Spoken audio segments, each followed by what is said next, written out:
अतः श्रावण कृष्ण एकादशी व्रत कथा कामिका एकादशी।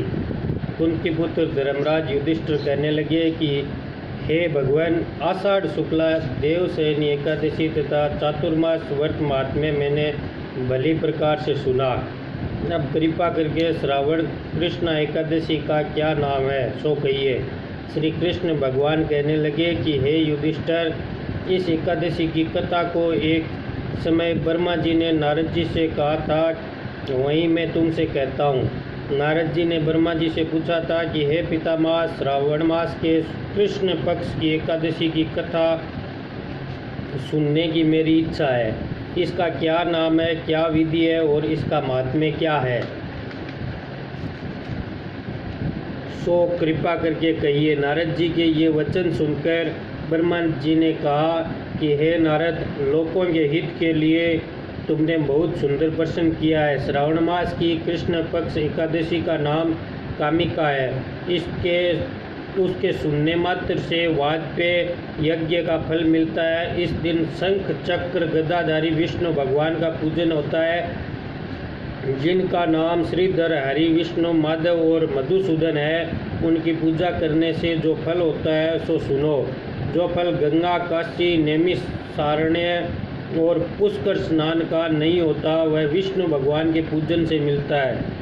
जो फल सूर्य व चंद्र ग्रहण पर कुरुक्षेत्र और काशी में स्नान करने से, समुद्र वन सहित पृथ्वी का दान करने से, सिंह राशि के बृहस्पति में, गोदावरी और गंडकी नदी के में स्नान करने से भी प्राप्त नहीं होता है, वह भगवान के पूजन से मिलता है। जो मनुष्य श्रावण में भगवान का पूजन करते हैं, उनसे देवता, गंधर्व और सूर्य आदि सब पूजित हो जाते हैं।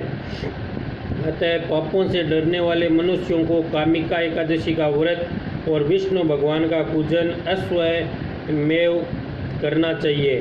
पाप रूपी कीचड़ में फंसे हुए और संसार रूपी समुद्र में डूबे मनुष्य को कामिका एकादशी का व्रत और विष्णु भगवान का पूजन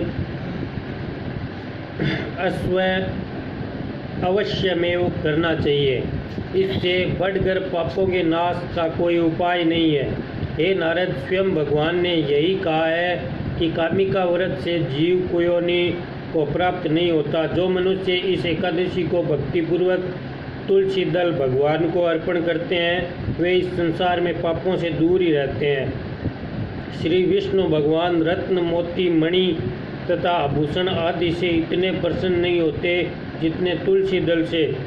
तुलसी दल पूजन का फल 4 भार चांदी और 1 भार स्वर्ण के दान के बराबर है। हे नारद, मैं स्वयं भगवान की अति प्रिय तुलसी को सदैव नमस्कार करता हूँ। तुलसी के वृक्ष को सींचने से मनुष्य की सब यातनाएं नष्ट हो जाती है। दर्शन मात्र से सब पाप नष्ट हो जाते हैं और स्पर्श के मनुष्य पवित्र हो जाता है।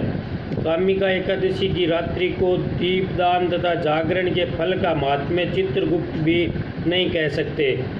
जो इस एकादशी की रात्रि को भगवान के मंदिर में दीपक जलाते हैं, उनके पितर स्वर्ग लोक में अमृत पान करते हैं तथा जो घी या तेल का दीपक जलाते हैं, वे 100 करोड़ दीपक से प्रकाशित होकर सूर्य लोक को जाते हैं। ब्रह्मा जी कहते हैं कि हे नारद, ब्रह्म हत्या तथा भ्रूण हत्या आदि पापों को नष्ट करने वाली इस कामिका एकादशी का व्रत मनुष्य को यत्न के साथ करना चाहिए।